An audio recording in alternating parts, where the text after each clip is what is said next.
gente, estamos aqui hoje mais uma vez para refletirmos juntos a nossa liturgia do dia, tá certo? E hoje, nessa sexta-feira, as leituras falam pra gente, né? A palavra de Deus hoje nos alegra e nos compromete com a prática de Jesus, o qual nos ensina a repudiar o uso fraudulento da religião, prejudicial à vivência do sagrado. Então, a primeira leitura de hoje está em Apocalipse, capítulo 10, versículo 8 a 11. Apocalipse, capítulo 10, versículo 8 a 11. E a voz que eu do céu tinha ouvido tornou a falar comigo e disse: Vai e toma o livrinho aberto da mão do anjo que está em pé sobre o mar e sobre a terra. E fui ao anjo dizendo-lhe: Dá-me o livrinho. E ele disse-me: Toma-o, come-o e ele fará amargo o teu ventre, mas na tua boca será doce como mel. E tomei o livrinho da mão do anjo e comi-o.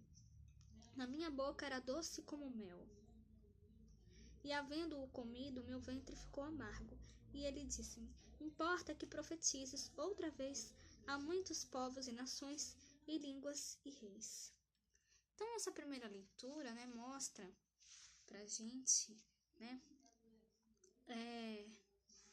que nós devemos, João, tinha ouvido uma voz lá do céu, E aí essa voz disse: Vai, pega o livrinho aberto da mão do anjo que está de pé sobre o mar e a terra. E aí ele foi até o anjo, E aí o anjo falou para ele: Pega e come esse livro.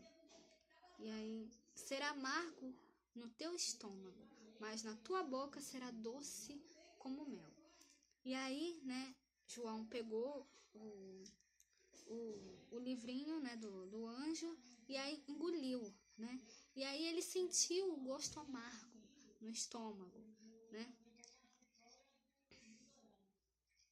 Mas na boca, era doce como mel. E aí o anjo falou para João, Deves profetizar ainda contra outros povos e nações e línguas e reis. Então era um livrinho trazido do céu que foi comido por João, Então, que a gente possa, refletir, sobre essa passagem, que aconteceu com João, que mesmo que a gente não desista, da nossa missão, de evangelizar, mesmo mediante as dificuldades,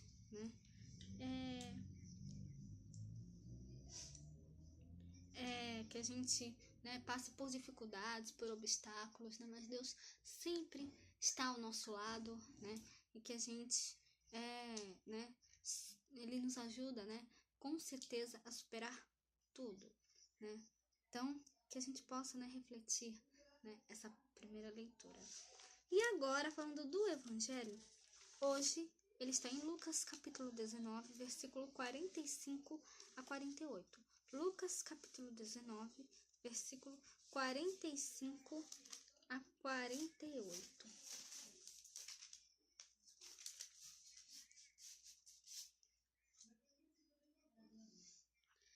Naquele tempo, Jesus entrou no templo e começou a expulsar todos os que nele vendiam e compravam, dizendo-lhes: Está escrito: A minha casa é casa de oração, mas vós fizestes dela covil de salteadores. E todos os dias ensinava no templo. Mas os principais dos sacerdotes e os escribas e os principais do povo procuravam matá-lo. E não achavam meio de o fazer, porque todo o povo pendia para ele, escutando-o. Então,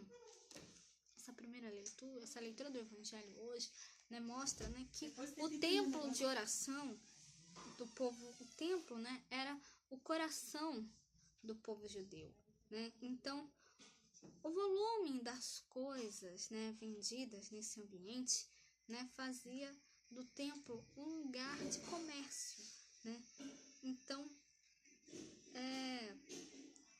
parece, que ali se fazia de tudo, e se esquecia o essencial, que é o verdadeiro culto a Deus, que era justamente para isso que o templo era justamente para isso, para fazer o culto a Deus. Era a casa de Deus, era casa de oração, né? Como o próprio Cristo disse aqui, né? Então, Jesus, ele fica indignado, né?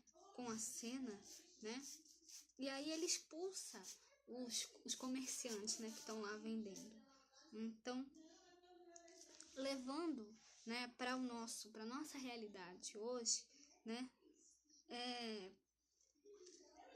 Hoje o mercantilismo, né, ele continua, né, em inúmeros templos cristãos, infelizmente, né? Para muitos, né, para algumas pessoas, né, Jesus é uma mercadoria rentável, né? E não deve ser assim, né? A gente não deve fazer do templo, né, uma casa de comércio, né? A gente deve, né, fazer do templo a casa de Deus, a casa de oração, né? A gente deve retomar, né, as origens da nossa fé, né, e da nossa tradição, que é justamente fazer com que a casa de Deus seja um lugar de encontro com Ele e com os irmãos, como deve ser. Então, que a gente sempre deva fazer a casa de Deus, né, o templo, né, a casa de Deus, casa de oração, tá certo? Que a gente realmente, né, siga o exemplo de Cristo, né, e repudie o uso fraudulento, né, da religião, que a gente realmente, né, possa, né, como Jesus disse, fazer da casa de Deus, fazer do templo a casa de Deus, a casa de oração, tá certo? Então, era isso que eu tinha para falar para vocês hoje. Muito obrigada a todos por curtirem, por comentarem. Aqueles que só assistem mesmo também agradeço. Espero que vocês tenham gostado dessa reflexão de hoje. Espero encontrá-los todos aqui amanhã, sábado, se Deus quiser, para continuarmos refletindo cada vez mais as leituras da Sagrada Escritura. Então, muito obrigada a todos e até a próxima, se Deus quiser.